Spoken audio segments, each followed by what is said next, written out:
Welcome to the Epcotian Adventure, a podcast about all things Disney, including tips and tricks, festivals and favorites, and the very latest in news and reviews. But we're still old enough to remember when a great way to get out of the sun was designing a roller coaster with a beaver. This is episode 19, 10 Great Ways to Beat the Heat at Walt Disney World. Or, what, are we like a mile from the sun?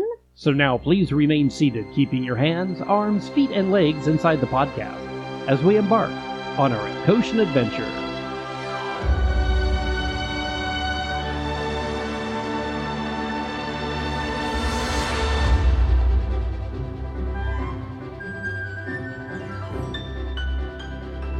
Howdy, folks, and before we go too far, I want to say, gee, that's swell. I miss making the coasters with the beaver at Epcot. That was so fun. That was at Communicore. That was so much fun. But hey, folks, welcome to episode 19 of the Epcotian Adventure. I'm Rod. And I'm Sue. And today we're going to be talking about 10 great ways to beat the heat at Walt Disney World, since we're in summer finally. We are not officially in summer, I guess, till the end of June, but man, it sure feels like we are. Yeah, here in Missouri, it's been very, very temperate, actually, for the last few months. It's felt like we actually had a spring for once. And I know, that doesn't always happen. Summer months. I actually saw, though, this coming week coming up, it's in the 80s at Disney World. Oh, be still my heart. That's the perfect time to go. It really is. And that's not usually the case in June, so enjoy it if you're going. Because if you have listened to us, you'll notice that we don't really go to the parks at Disney World. We'll go to Disneyland, but not Disney World, between the months of May and September, because it's so stinking hot. So true. We have in the past hit mid-May and mid-September. And late August, even. Oh, never again. Never again. Literally never again. But, there are times when, if you have a family, that's when people are off.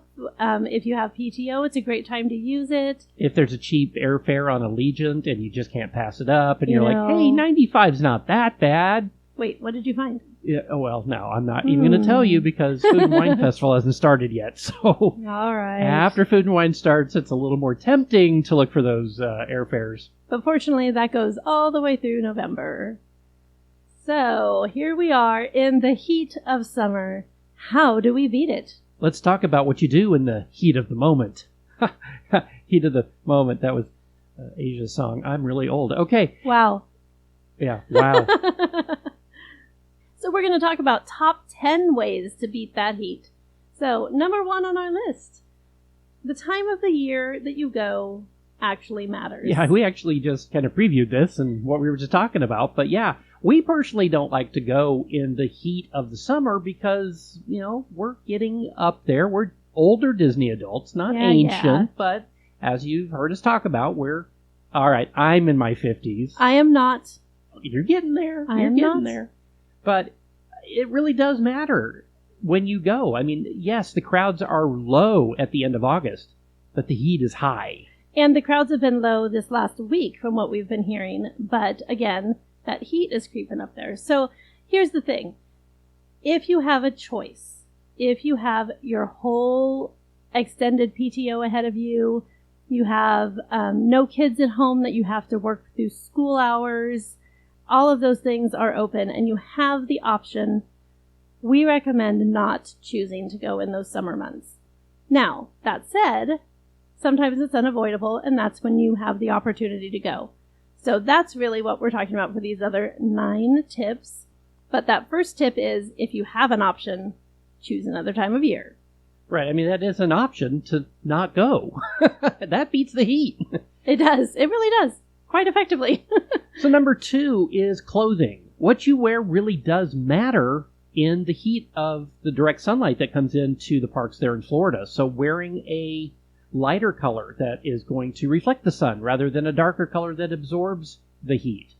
Wearing something that is light and breathable. Cotton's a great fabric choice for something to wear to Florida. It does absorb the water and hold on to it, too, when you ride those water rides. Which can be a bonus if you're trying to cool off. There are a couple of brands that you can look for. Brands like Nike that are made for Disney, with the Disney logos and things, are those golf shirts that you see that are kind of that stretchy material. I personally like the brand Arctic Chill, and again, they're not a sponsor of ours. I just like them. I have 3 of their shirts that I usually will pack with me. Very light, and if they do get water on them, they will actually hold onto the water and chill your body and actually cool you as the day goes on. We also have cooling towels that we'll use for that same purpose. Same material. It's not the same company, of course. I think they actually do make a cooling towel, but you can find those on Amazon. Arctic Chill is available on their website. They also have not to get personal, but they have undies that are made out of that material. And if you're going to be walking around in the rain in Florida anyway, and your undies are going to get wet, might as well be these. It's going to keep you cool. Now, they do sell cooling towels in the parks as well that have cute little Mickey and Minnie logos on them. They are about 4 times more expensive for one as you can buy on Amazon for about 6 of them. Yeah. So just plan ahead if it's something that you're interested in. And they're really cool. You just get them wet. You can just put them under the sink in the bathroom, squish them around a little bit so they hold on to that water, and just drape them around your neck. It will get you wet, but that'll cool you off. Yeah, we're not going to get into the specifics here. I mean, obviously, shorts, not jeans. Have a hat. The basics that you hear everybody talk about that are just common sense. They are common sense, and just for the record, I do wear capri jeans and black t-shirts almost every time we go. Yeah, so don't do what we do what we say. Right. Now, here's another quick tip, is there are now 3 targets around the Disney bubble. There's actually one on property at Flamingo Crossing. So, if you have forgotten something, need to go pick something up, pick up a pair of shorts because you didn't bring them, that sort of thing, you do have some options. Number 3, find an air-conditioned ride or show. And, as a little pro tip on the end of this one, consider the queue. Yeah, if you're there in the heat and you're at Animal Kingdom and you're thinking, Navi, that's a great indoor water ride. It is, but the queue is outside in the heat. It's covered. It is covered. But it's 95 blessed degrees outside. It's going to be 105 blessed degrees under the canopy. Well, and consider that the ride is about, 3 minutes long? If and you're the queue lucky. is about 30 minutes long. That's one of those rides I hope always breaks down when I'm on it, so I can stay in there for a little longer. But we made the mistake of getting in line for it when it had what only looked like a 45-minute wait one time, and I literally almost passed out in the queue. Yeah, it was really, really hot. They squish you in there, and it gets stuffy. So just consider the queue, consider the wait that you're waiting outside as compared to what you're waiting inside. For example, a 20-minute Navi queue at Animal Kingdom may feel a lot longer in the heat of the sun than a 45-minute at Frozen in Epcot because you're indoors. It's a very good point. Soarin', for instance, the entire queue is inside. Yes. Living with the Land at Epcot is a great example of one that you're going to stand inside for the entire queue. Spaceship Earth is not. You're going to be outside for the entire queue. However, Spaceship Earth also sits on that lovely stand that you have to walk under, and it creates a wind tunnel that is glorious on a hot day. That is true. Other good ones at Epcot would be Test Track, Mission Space, Guardians of the Galaxy, when you can actually stand in line for it, because they all have large interior queues. One that is deceivingly not that good is Remy's Ratatouille Adventure. It seems like you're standing in a long queue when you're in there because the queue seems to move slow, but in real time, you're outside more than inside. So just something to think about when you're choosing an attraction to stand in line for to get out of the heat. You want to make sure that those queues are not overwhelmingly outside. Yes. So a couple of good options also over at Magic Kingdom, just while we're talking about other parks. Pirates of the Caribbean, Carousel of Progress. Carousel, if you've just missed it, you are going to stand outside for about 20 minutes. No, 6. It loads every 6 minutes. Oh, I am completely wrong. I totally lied to you. Well, no, that's okay. No, you're right, because you don't wait for the entire thing to get back around. That would be silly. Right. Good ones also are like Mickey's PhilharMagic. Most of the queue is always going to be inside. And deceptively, Dumbo is a great one because it has an entire indoor air-conditioned playroom where you can go and sit down, and they page you when it's your turn to ride the ride. They have snacks. Yes, they do. Awesome. One that is not good, the Haunted Mansion. It's covered. It's hot. It's barely covered. Yeah. It's barely covered. And one to keep an eye on if you're over at Studios. Rise is a great one if you're indoors. If it's outdoors, you probably don't want to be waiting in that line anyway. Good point. Smugglers is great. The whole queue is indoors and the ride is lengthy, which is great. Stay away from Toy Story Land. Oh, anything in Toy Story Land except Mania. Mania actually has a very long indoor queue. But do stay away from Alien Swirling Saucers and Slinky. Yeah, those two will just fry you. And for some reason, that part of the park seems to be the hottest anyway. I think it's because of the lack of trees. Mickey's Runaway Railway also has a very lengthy outdoor queue. Indoors, it really only has about 15 minutes. But if it's running so that they have the entire indoor open and very little of the outdoor, that's still worth the wait because there is quite a bit of switchback in the interior. And the line does move relatively quick. Yes. So, just consider. Yeah, also look at shows. If you're at Animal Kingdom, look at Nemo or Lion King. Yes. If you're at Magic Kingdom, of course, look for Country Bear Jamboree, the Tiki Room, Carousel of Progress, which we already mentioned, are good examples of things there. Epcot, anything inside the Land Pavilion, anything inside the Living Seas Pavilion. Or the Seas with Nemo and Friends, I believe it's called now. Because those entire pavilions are indoors. And little hot take about Nemo and Friends. That happens to be my personal favorite queue. Because going from the outside blazing heat into the dark cool of that beach-themed queue is just heavenly. So yeah, there you go. So number 4 is hydrate. And stay hydrated. Just because you're drinking water doesn't mean you're going to stay hydrated all day. You have to drink water all day long. And if you're sweating, you're going through the water a lot faster. So take that into consideration. There are a few other things that you can add into that water. Of course, you can buy smart water at the carts at all of the parks or in the stores, actually. Most of them have smart water. It is a more expensive option than the standard water bottle. However, it has electrolytes. For us, that extra $1.50 is worth every penny. Yes, it is. The other thing we've mentioned before is Liquid IV. Again, not a sponsor, but we're just a fan of theirs. And Water Drops is actually a newer one that Sue came up with. And well, I didn't invent them. Oh, I thought those were yours. No. Oh. No, they came from Europe somewhere. And I am a huge fan. You can buy them online. They actually just started selling them at Walmart in the U.S. I recommend using their website because you earn points. Again, not a sponsor. It's just a very light flavored, zero sugar way to flavor your water, and it'll get you to drink more. It also has some really great vitamins in there that'll keep you going. Another thing you've probably heard a lot of people talk about is if you go to a QSR or quick service restaurant, such as Pecos Bill's or Cosmic Rays or one of those, water is free. So if you go up to the counter and ask for a cup of ice water, they can give them to you. They are small. They're not going to give you a giant one like you get at Starbucks. It's a very small glass of water, but it will get you going. And note that the Starbucks locations may or may not give you water now. That is something that we ran into at Studios a while back. But note that most of the quick service restaurants will do it. The carts are not able to do it. So if you walk up to a churro cart and you see they have a water fountain or a sink, they cannot use that water to fill up your personal water device that you have with you. If it's water bottle or hydration pack, whatever you have with you. And they cannot give you cups of water because that water is used for washing purposes only. Also, alcohol's not a substitute. That's so sad, but it's true. It is, and coffee is not a substitute. Hey, now wait, now you're getting personal. It's true. And so coffee with alcohol, it's a negative of a negative, so that should be a positive. I would try that, but with a glass of water on the side. Now, both of those are water-based, so they will get you some hydration. But in the hot sun, it's not going to be enough. So, which is a shame for those of us that do like to drink around the world every once in a while. Or drink coffee around the world. Yeah, exactly. That should be a thing. There's Let's make that a 5 Joffrey's locations at Epcot. You can literally drink around the world there. Number 5. We recommend doing an afternoon sit-down meal. If you don't want to do that, then we recommend taking a break. We were on a break!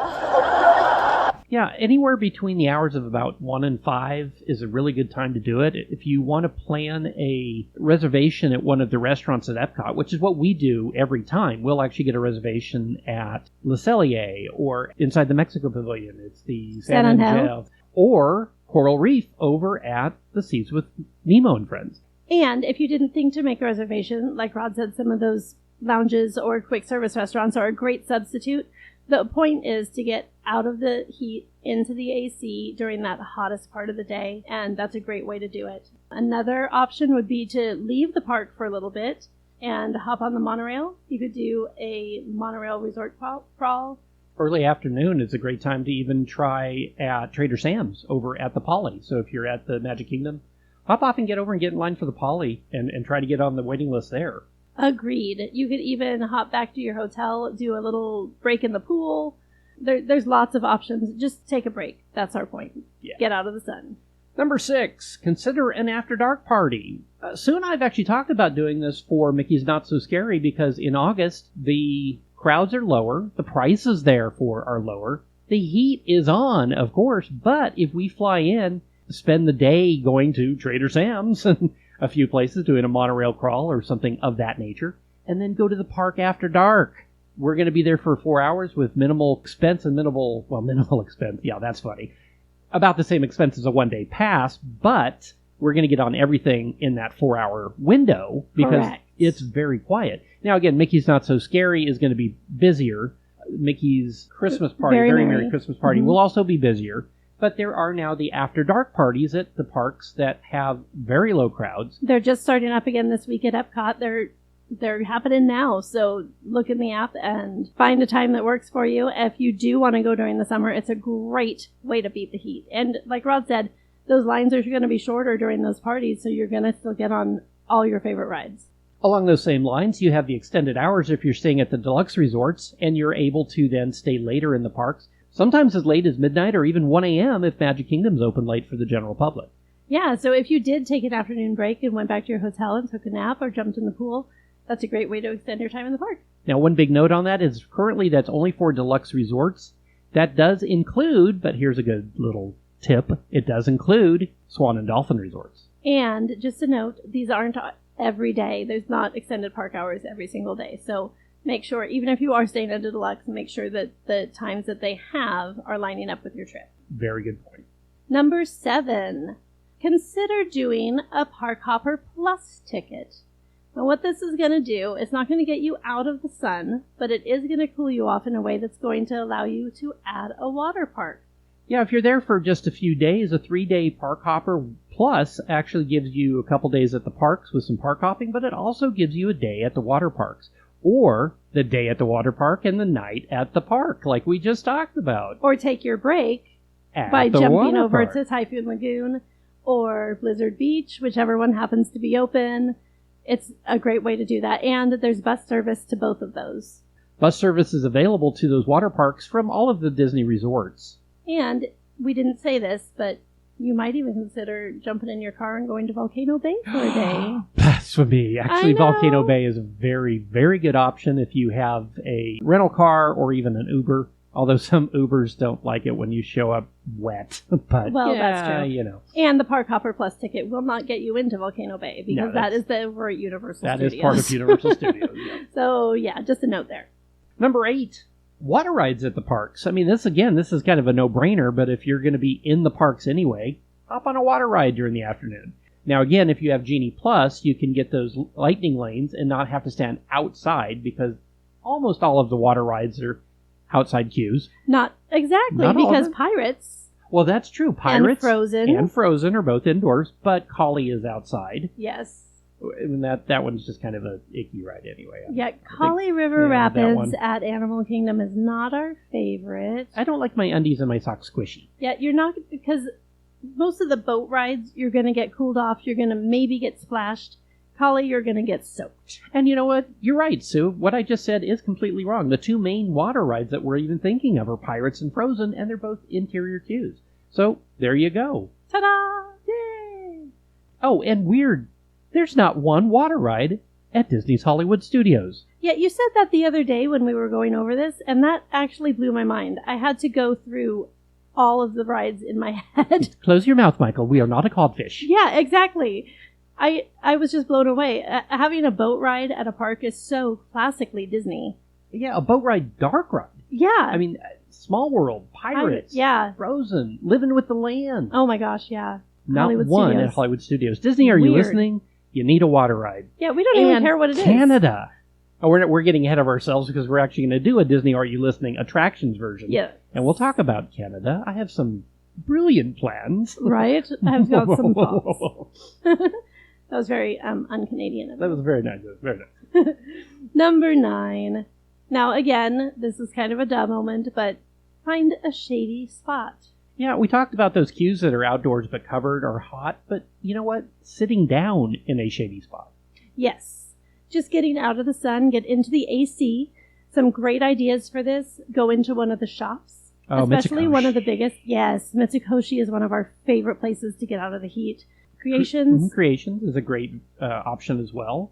There's also shops in every single country as you're going around the world. Some of them even have little museums, like in Norway or in Japan. Mm-hmm. There's multiple ways that you can get out of the sun. China also, all the way to the back of the pavilion, has a great shop back there, completely covered. Or just go hang out in the Land Pavilion or the Seas Pavilion. They're both the old school Disney pavilions at Epcot that still have lots of air-conditioned room to sit down and explore, and great option in the heat of the day. Yes, and there's actually things to do. You're not just sitting, you're not in a shop spending money if that's not your jam, but looking at the animals at the Living Seas is a great idea. Go say hi to Molly's friend, Mr. Eel. You can go look at the manatees upstairs. I feel like they get forgotten because they're upstairs, and it's awesome. really cool. So those are other just great ways to just get into some AC for a little bit. Another place where you can sit down and have some quiet, which is unusual at a theme park. The House of Fez and the Morocco Pavilion is one of our favorite spots to get away from the crowds and the heat. It is not indoors, it is not air conditioned, but it's covered and it's cool and it's quiet. It's just like one of the most bestest places to get away from everything. If you're at Disney's Animal Kingdom, our favorite spot is under the Tree of Life. You can walk through those pathways and actually literally be under the tree. Now, you may end up in the exit queue for bugs, but most of the time you can wander around and find a nice shady spot to just stop, relax, and unwind for a few moments. Yes. Also, Nomad Lounge. Nomad Lounge, yes. Even Again, not there. indoors. Well, they do have indoor seating. We actually like the I outdoor prefer seating. the outdoor seating. But it's right on the water. You get a great breeze through there. It's covered. There's fans, plus yummy, yummy snacks and adult beverages. So anyway, lots of options. Our favorite place at Disney Hollywood Studios, Docking Bay 7. Oh my gosh, You yes. get the coffee with the Cocoa Puffs Cocoa on top, Puffs. and then sit down in Docking Bay 7. In the middle of the day, like we were saying, between 1 and 5, it's quieter. It's quieter in there because it's past the lunch rush and before the dinner rush. And completely air conditioned. And Star Wars. Come on. Yes. Well, number 10, this one's my favorite, and I've actually done this. I was younger at the time, and I've actually watched my nephew Connor do this on multiple occasions. Dance in the rain. That's Folks, right. 3 o'clock, it's going to rain in Florida in the summer. Every day you can set your clock by it, 3 or 4-ish, I should say. But it's going to rain. Embrace it. Walk out, look up, let the rain fall on your head, and be happy you're at Disney. And make a memory. Make a memory with your family, with your friends, with whoever's there. If you're on your own, make your own memory. Be out there when everyone else is ducking and hiding and running. Just enjoy it. I was there for my graduation from high school back in the 80s, and my older sister, my older brother, and my friend Ron, if you're listening, we did just that. One day in Frontierland, it started to pour, and we're like, screw it. And we literally danced in the puddles for about 20 minutes, and it is one of the best memories I've ever had at any theme park, but it's one of my favorite Disney memories as well. I love that. That's so cool. So yeah, any chance you get to make a memory for sure. So those are our top 10 ways to beat the heat. I'm sure anyone who's been there during the summertime has their own tips and tricks. We'd love to hear them. Let us know in the comments. Yeah, if you've got something that we missed, or if we're completely wrong on something, let us know. We love to know when we're not talking the right talking things, because talking points. Stuff. Yeah. Yeah. We're doing this with the love of Disney and with the love of being a Disney adult, but we're older. If you've got kids that have their own things that they like to do, put it in the comments too. We'd love to see it. For sure. Let us know. Before we go, I'd like to cannot thank this guy enough. That's Andy Apodaca from the Palm Springs Linguist for his support and advice. You can find Andy's Disney and language-based vlog on YouTube. The Epcotian Adventure is a $1,000 brunch production. A big thanks to our social media coordinator, Riley Piper, audio engineers Joey Humphrey and Paul Trett, and logo designer Evan Piper. Our theme music is by Jason Patrick Rowan and is licensed through Pond 5. Don't forget to like, subscribe, rate, and review. It really, really does help folks find us. Thanks for joining us today on episode 19 of the Epcotian Adventure. I'm Rod. And I'm Sue. And we'll see you live. Bye.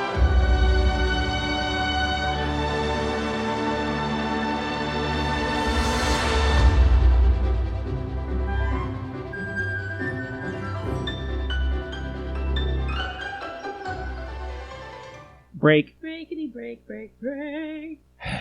We'll actually get a reservation at Le Cellier or inside the Mexico Pavilion. It's the San Angel.